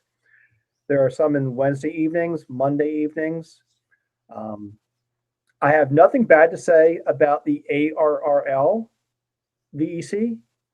There's a bunch of VECs that are pretty good. And also on there, you see other smaller groups on there. And you can do it by in-person or remote. You could set up anything on how you want to choose. You could choose all VECs or just specific ones. I could recommend mine because I have seen how they behave and how they handle people. A lot more friendly. Like I said, the friendliest VEC that I know of. I will also mention this. I don't know if Steve KO4AFL works. I know he works with GLARG, but I don't know if most of his stuff is with GLARG or not. I don't remember. Most people are a member of multiple VECs. I've always been a member of one, and I did have ARRL also, but that kind of lapsed somehow. I don't know how, because I think it might have been when I upgraded from general to extra. They might have kicked me off, but I did a session and it didn't register for somehow, but now I'm there. I'm also the W5YI. Mostly I got both of those back on because I wanted to do an in-person session with the local group here in my state.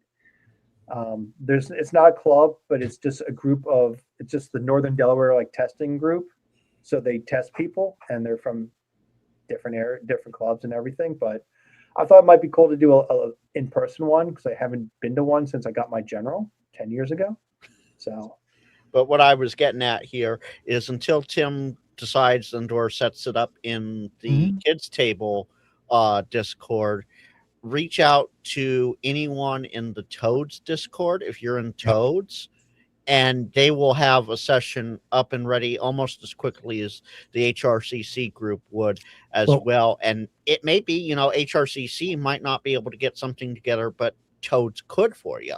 Yeah. And also Ham Radio Clubhouse has section 2. So if you're a member of any of those 3 Discords, there is an opportunity. And also if you want to do some on-site in-person type testing too, there's other options. So plenty of ways that you can find it and get in there, and a lot of great resources too for you to study. Well, the great thing about Steve is because Toads and Ham Radio Clubhouse are so closely knit, he can do it for either or. You just hit him up in one or the other, and he'll do it for you. And there will be Ben Williams is saying that there will be testing sessions at Hamvention Friday and Saturday also. Yep. I was debating on making. I got a friend that's going to be coming with me. I was debating on making him test. If you're going to make him test, then make sure he studied. Yeah. Oh yeah. I'm not just going to throw him to the wolves. And I'll just add this little bit of advice. If anyone, doesn't matter where you're going to, if you're going to do it in person or through a remote session, be ready to pass. Don't think you're just going to go and take a practice exam. You could take a practice exam without signing up and spending $15 to register. You're wasting our time, and you're wasting your time and your money if you pay to take a test exam, and a live test exam. You're wasting your money and our time and your time. This week on what grinds Jeff's gears. No, it's not grinding my gears, but it does aggravate us when we could tell if the person's going to pass or not, usually within the first 5 questions or even with the first 2.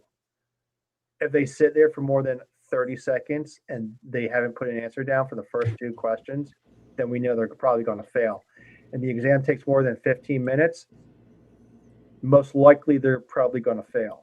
Oh, you would have hated my general test then, Jeff, because I got all the math questions, and I am horrible at math. It took me, it was something like 28 or 29 minutes, and yeah, I passed. There are some people that do take a little bit longer to go through the questions. I am one of them. I actually had to read it out, or at least read it quietly to myself, and someone said, I hope you guys don't mind, but I need to talk and like read these out. I was like, dude, I perfectly understand what you mean. I had to do the same thing. And I talk to myself too when I'm taking these things. So well, that's also a bonus of doing it at home. You know, if you take this in person and there's other people there, they're going to expect you to be quiet, and you're going to have to kind of be moderate to yourself. Like I said, there are some VECs that are just very harsh. And I mean that in a nice way, because I can't say what I really think of them. But and that's why I wouldn't recommend any 4-letter, not ARRL, but it begins with a different letter. Any other 4-letter VEC. I'll just say it begins with a P. But they're a bit harsh, and I think that scares away people. The 2 people that I know that went through them, luckily they didn't get discouraged. It's like running into a sad ham on the air. You just get, so someone's going to just get discouraged right then and there and leave. And we don't want that. We want them to be a pleasant experience to come in and get licensed, and then come back to us again to get their general and hopefully upgrade to their extra too. And hopefully, even if they thought that was like the coolest thing and had a great time doing it, that they become a VE also. We love to. We try to recruit people that pass most of the time they're extra. Sometimes we'll try to get some generals if they're interested, but we really try to recruit more extras because it's easier to test everyone when you're an extra. That was a big reason that I went for extra too, was so that I could VE. Now, that being said, I've got the extra, but I still haven't done anything to get my VE. But you don't have. I mean, if you thought it was like a great experience and you want to be able to do that for others too, then that's awesome. I didn't want to be a VE until a friend of mine convinced me to do it.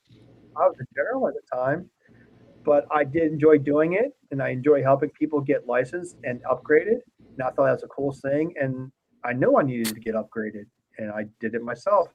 And the reason why I recommend hamstudy.org, because it worked for me. Now, I do understand that everyone studies a bit differently. Some like to have the physical book in their hand.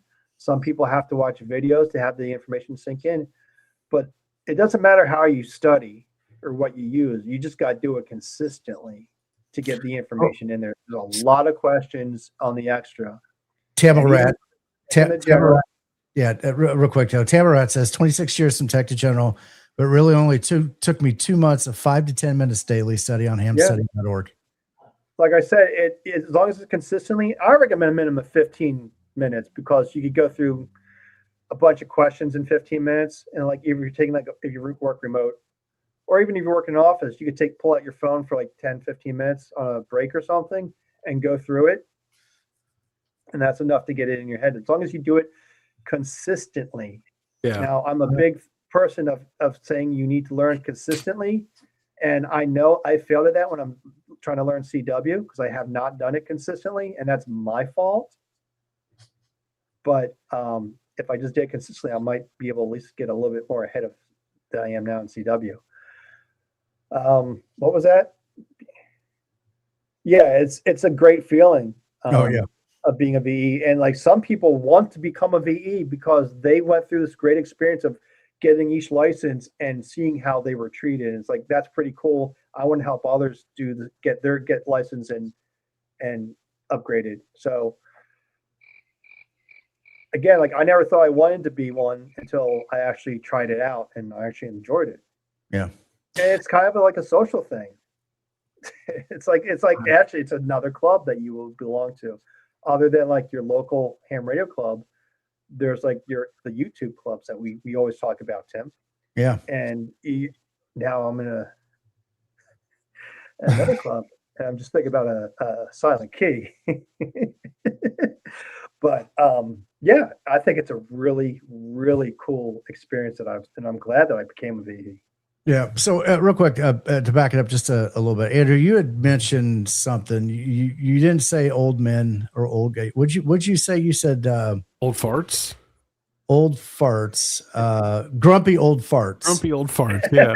All right. So, of course, being acronym based hobby, grumpy old farts. So the goffs. The goffs. So we got the OMs and the goffs. The goffs. Yeah.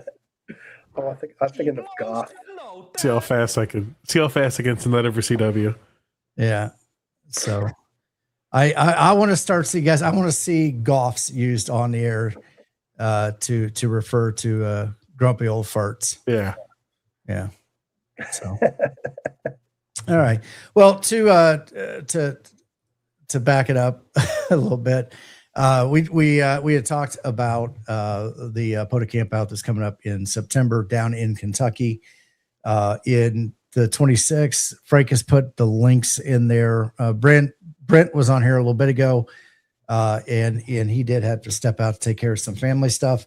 So there is a Facebook page set up and a groups IO. Go check that out. We just looked a little bit ago, and they are. All the campsites are already booked at the camp thing. So they're going to be looking for some alternative and extra camping in the area that you could do, and maybe come over during the day and hang out to do that. So check that out. And I encourage the Wisconsin boys have got theirs going on in the fall. The Northeast boys.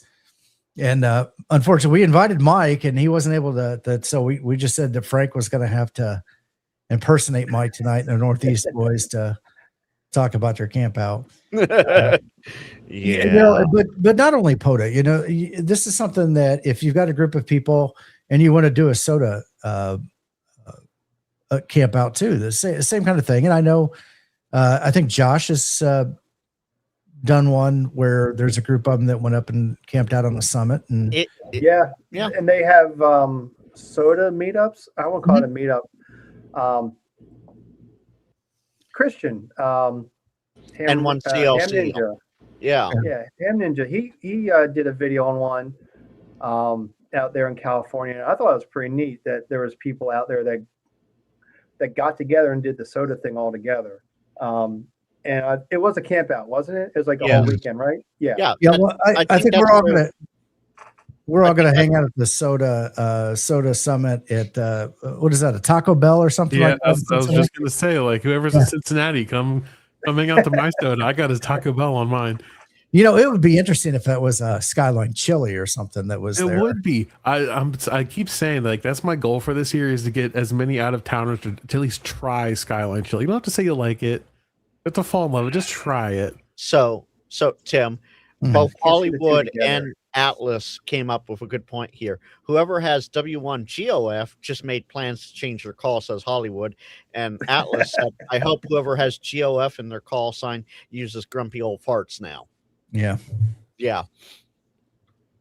So I slipped up one time, and Dave Hillbilly Ham, Great American Eagle, and I slipped up on a live stream and I said Great American Ego, and so now I just referred to him as the Great American Ego. So, That's a good one. yeah, but and Colin, that's not golf. GOTH, it's GOF, grumpy old farts.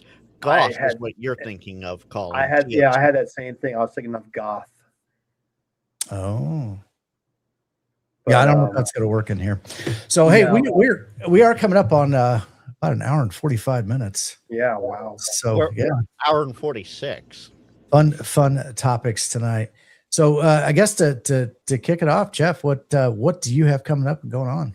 Oh, I am prepping in multiple ways to get ready for a hamvention. I am very excited to go to my first hamvention. I got stuff around the house that I have to take care of. I think I just decided that I'm going to take my FX4 CR with me instead of my 891, just because it's smaller, lighter, and everything is in one box except for the antenna. I might decide to change that. I don't know yet. I have to figure out different stops along my route because I need to figure out where the parks are and like when I'm stopping, if I'm going to stop on the way there or on the way back and whatnot. Stuff like that. Just found out that my website is down. Yay. I think I messed up the DNS record for it. So I just undid what I did. So it's going to take another day to get it to propagate. But when it comes back up, sign up for my mailing list, k3jersey.com. I just sent out the email yesterday. I got to create another one for next week. And videos coming out. I got to get work on videos. I've just been really busy with the 5.2 Simplex Challenge videos. That I just didn't work on anything else. I did squeeze out a POTA video or two in between, but yeah, don't spend your spare bag of purchases. Yeah, I'm going to have plenty. I got plenty of spare bags. Let me tell you, I got plenty of spare bags. And I got to start to figure out how I'm packing everything, not just clothes, but like gear. I got to figure out how I'm packing like stuff like that. So yeah, that's what I've been doing or will be doing. Awesome. Andrew, how about you? Let's see. I've got like the busiest 2 months coming up. This weekend I'm volunteering for the Flying Pig Marathon. That's like the Boston Marathon, but for Cincinnati people. We do MCOM communications there, so I'm going to be somewhere along the route. My niece is actually going to go with me. She wants to see what it's all about, so I'm excited for that.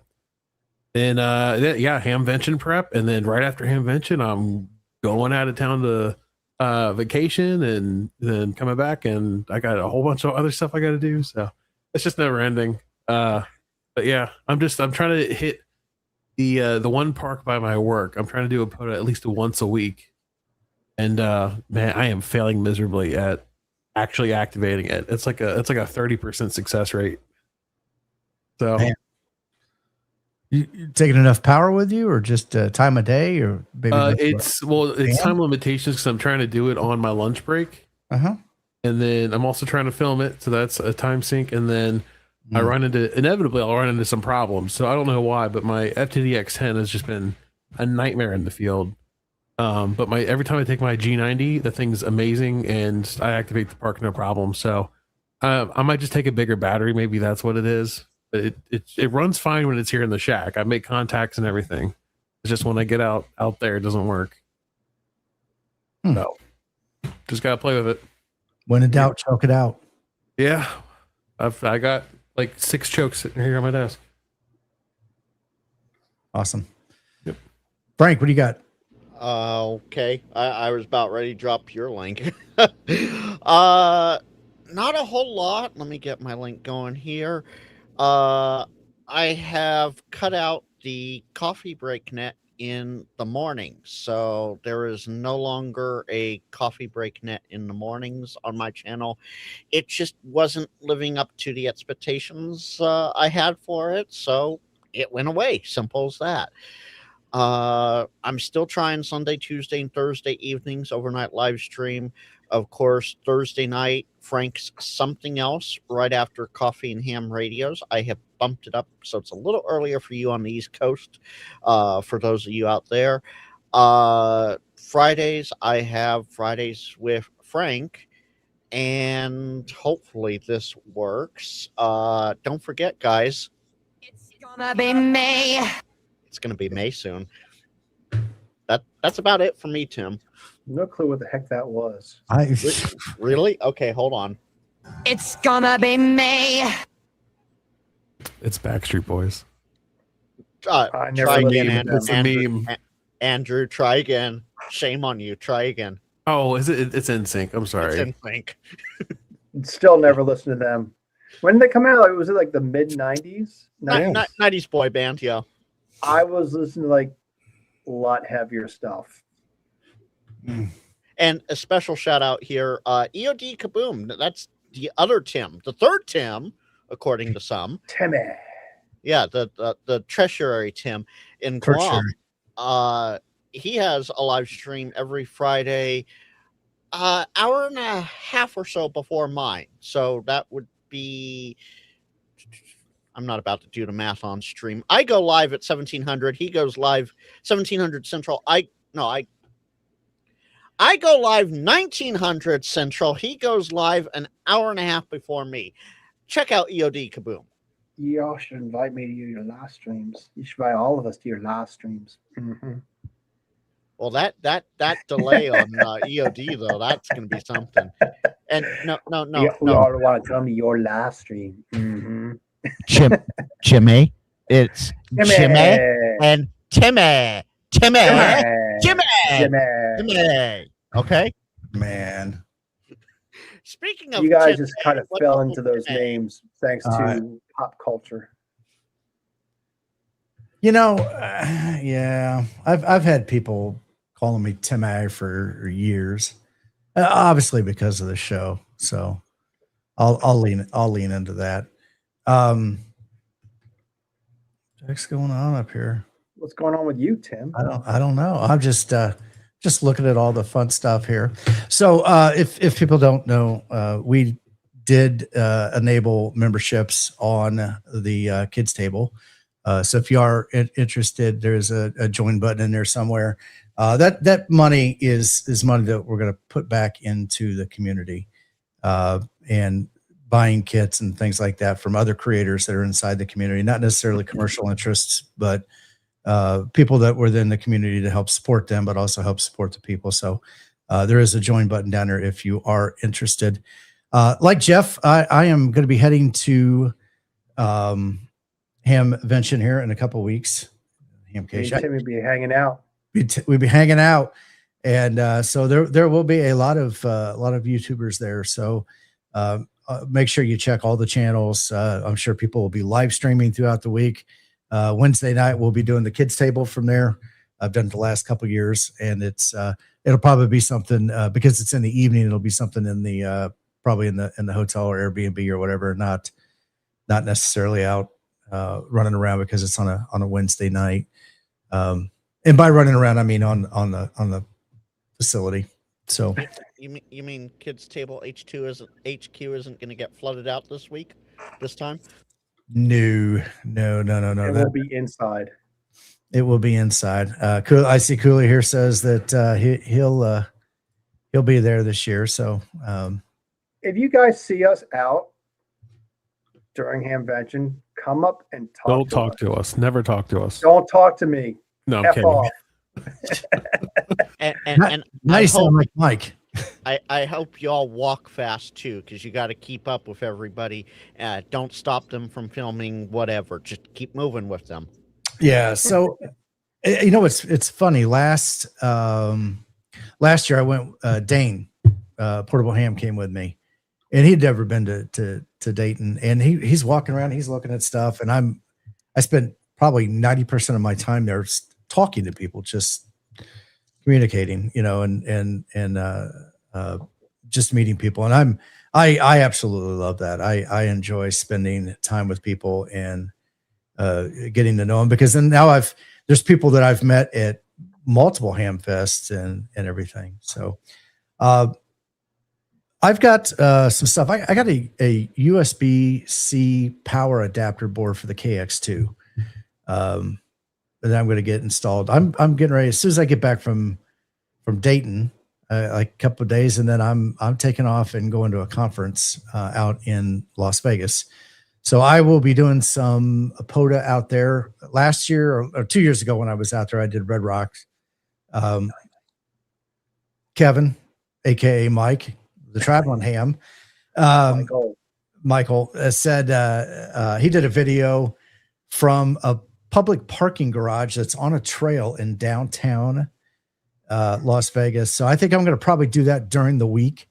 But my goal is to, because I usually fly out there early. I try to get out there Saturday morning, bright and early as I can, and rent a car and take off for the weekend. So this time I'll probably head east and go over to Hoover Dam. There's a couple parks and stuff in that area, and maybe see how many states I can hit. Obviously, one of my goals when I travel for work or personal stuff is to try to activate states that I haven't activated yet. To get Take advantage of those opportunities, folks. Absolutely. So to do that, I take some portable gear with me. And last time it was the 705, and I absolutely love it.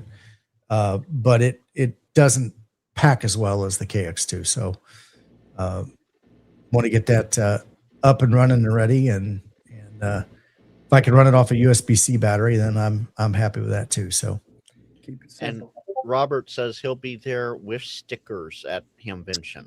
Yes. That was one of my most favorite parts of Hamvention last year, was just like trading stickers with everybody. Yeah.